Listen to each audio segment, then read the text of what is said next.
we've just got one last little bit to get through. Then we can move on with our night, okay? And it's finding out what Dave Meltzer had to say. That's right, it's time to find out what did Dave Meltzer say. Well, you know what? I mean, I'd have to give that 5 stars. rumor has it that Mabel is going to be the third guy. First thing, boys. Michael Jones, formerly Virgil in the WWF, which was a knock on Dusty Rhodes, who was the NWA booker, blah, blah, blah, debuted in WCW under the name Vincent, which, of course, is a knock on McMahon. No more information added there.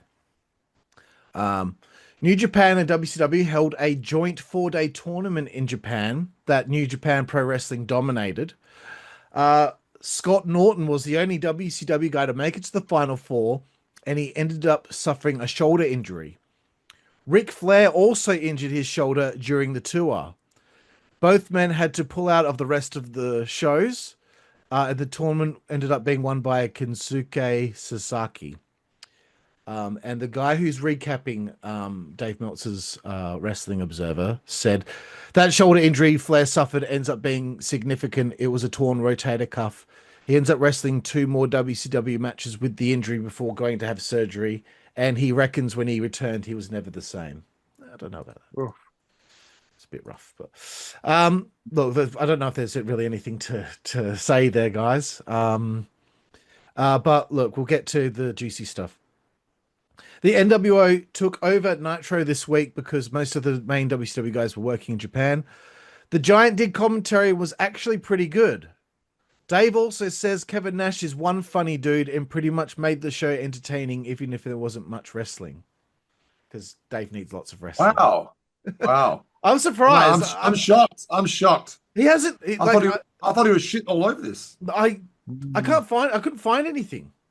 I couldn't find him saying, but maybe I don't know. He was really busy with the steroid trial stuff at this stage as well. So I'm picking out like little bits of stuff here and there, but it's really difficult at this stage.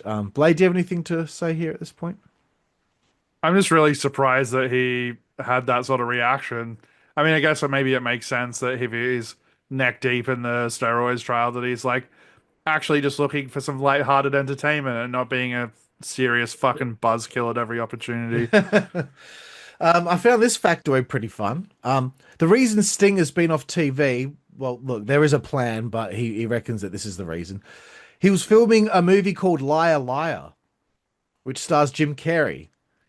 It turns out Sting and the Giant were both in a scene in this movie, which was a big wrestling match scene, but it ended up getting cut from the movie. In a later issue of the Observer, one of the writers of the movie writes in and talks about the scene. But I guess I'll get to that when we get to that. Here we go. Okay, finally we're getting a little bit of bullshit here. The original plan for Halloween Havoc was for Hall and Nash to beat Luger and Sting and declare themselves to be the NWO Tag Team Champions. But now the plan appears to be much more foregone conclusion, where they beat Harlem Heat to win the WCW tag titles instead. So all I've got to say is I guess that's the original plan, because the original plan was Nash versus the Giant. Blade, do you have anything to say here? Yeah, it's so funny that it's like even the second guess is not correct. Like that's 0 for 2, my friend.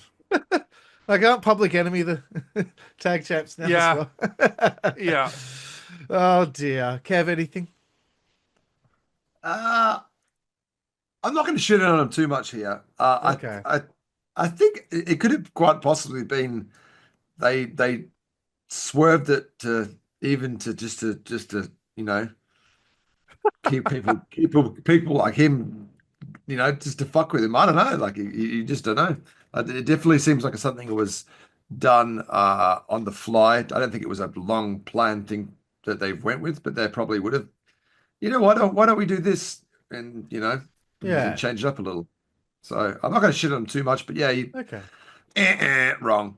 It's just like he's gone on about, the Giant joining NWO was just throwing such a massive spanner in the works because they were having Giant versus Nash at the pay-per-view, and now this was the original. Now it's this. Okay, this is the original, but yeah. It's just kind of funny. No, it was a hot shot, bro.